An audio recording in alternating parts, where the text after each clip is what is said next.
Une très grave erreur est faite lorsqu'on coupe notre jeûne.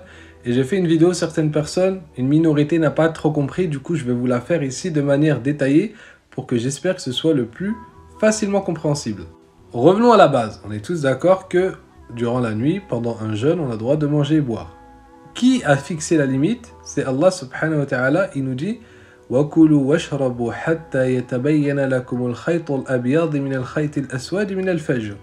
Allah Azza wa Jalla nous dit et mangez et buvez jusqu'à ce que se distingue à vous le fil blanc du fil noir de l'aube. Donc ça, c'est la limite à laquelle on ne peut plus manger. Ça veut dire quoi? Ça veut dire qu'une fois qu'il y a ce signe-là, c'est interdit pour toi de manger. Donc ici, on est bien d'accord que le Coran nous interdit de manger une fois que ce trait-là de l'aube il apparaît. Et c'est l'entrée de la prière du Fajr. Donc dès que la prière du Fajr rentre, c'est interdit. Allah Azza wa Jalla t'a interdit de boire et de manger. Donc si tu manges et tu bois pendant l'adhan, tu as mangé après l'heure où Allah Azza wa Jalla est interdit de manger. Ça, c'est la première des choses. Maintenant, et c'est là où vous avez eu un problème, vous n'avez pas trop compris, certains utilisent un hadith où le prophète alayhi salam nous dit celui qui entend l'appel, ok, an-nida, il a bien dit le prophète sallam, an-nida, l'appel, et qu'il a de l'eau dans sa main, qu'il termine et qu'il ne jette pas cette eau-là. Pourquoi le prophète sallam il dit ça alors que Allah il a dit que on doit s'arrêter quand le fajr il apparaît? Le prophète alayhi salam ne va pas du tout en contradiction avec la parole d'Allah, bien au contraire. En fait, ça se complète, il faut qu'on recontextualise les choses. Du coup, à l'époque du prophète alayhi salam, quand il parle, lui, il y a deux adhan.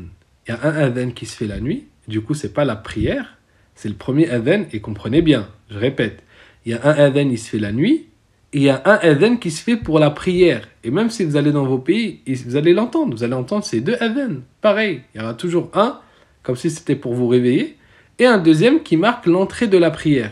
D'accord? Donc c'est à ce deuxième où on arrête de manger et boire. En France, il n'y a pas de adhan, il n'y a pas un adhan pour vous réveiller en France. Le seul adhan qui est fait à la mosquée, c'est pour l'heure de la prière, c'est normal. Parce qu'il n'y a pas de son qui sort, c'est interdit, donc ça sert à quoi qui vous réveille? Bon bref, dans un hadith qui est rapporté par l'imam al-Bukhari, par l'imam Muslim, par l'imam Malik et d'autres, le prophète alayhi salam nous dit quoi? Inna Bilalan yu'adhin bil-layl. Que certes Bilal fait le adhan durant la nuit. Il le dit lui-même, le prophète alayhi salam. Il n'est pas en train de te faire le adhan pour la prière du Fajr. Et il te dit, donc mangez, buvez, jusqu'à quoi? Jusqu'à que qui fasse l'adhan? Ibn Maktoum. Et lui faisait pour la prière. Et les savants te disent, du coup, quand le prophète alayhi salam, il a dit, si vous avez de l'eau dans la main, buvez-le. Il parle du premier adhan, le adhan de Bilal durant la nuit qui est proche du Fajr. Parce que les compagnons, par prudence, et même le prophète alayhi salam, s'arrêtaient de manger avant. Pas de manière obligatoire, mais par prudence. C'est pour ça que chez les Malikites, c'est une sunna de s'arrêter, l'équivalent de 50 versets. Parce que c'est ce que le prophète alayhi salam et ses compagnons faisaient. Ils ne s'arrêtaient pas pile poil au moment du Fajr. Ils s'arrêtaient le temps de lire 50 versets, de réciter. Quand on dit lire, c'est réciter. Ce qui d'ailleurs correspond dans ton calendrier à Imsek. Imsek, c'est juste un nom pour t'indiquer le temps qui est équivalent à 50 versets, ce temps où le prophète alayhi salam avait l'habitude de s'arrêter. Donc du coup, si tu bois à partir du deuxième adhan, qui est l'entrée du Fajr, non seulement tu as désobéi à Allah Azza wa Jalla dans le Coran, dans le verset qu'il t'a donné, et deuxièmement, l'avis des grands juristes des 4 grandes écoles sunnites. C'est quoi les 4 grandes écoles sunnites? Parce que certains n'ont pas compris dans les commentaires. Qu'est-ce qui est halal, haram, interdit, conseillé, faire, toute cette science-là, on appelle ça, c'est la science du fiqh, de la jurisprudence, d'accord? Et les plus grands savants dans ce domaine dans l'islam, ils étaient durant les 3 premiers siècles. Les 3 premiers siècles. Et du coup, on a hérité de ces 3 premiers siècles 4 grandes écoles. L'école de l'imam Abu Hanifa, l'école de l'imam Malik, l'école de l'imam Shafi'i, l'école de l'imam Ahmed.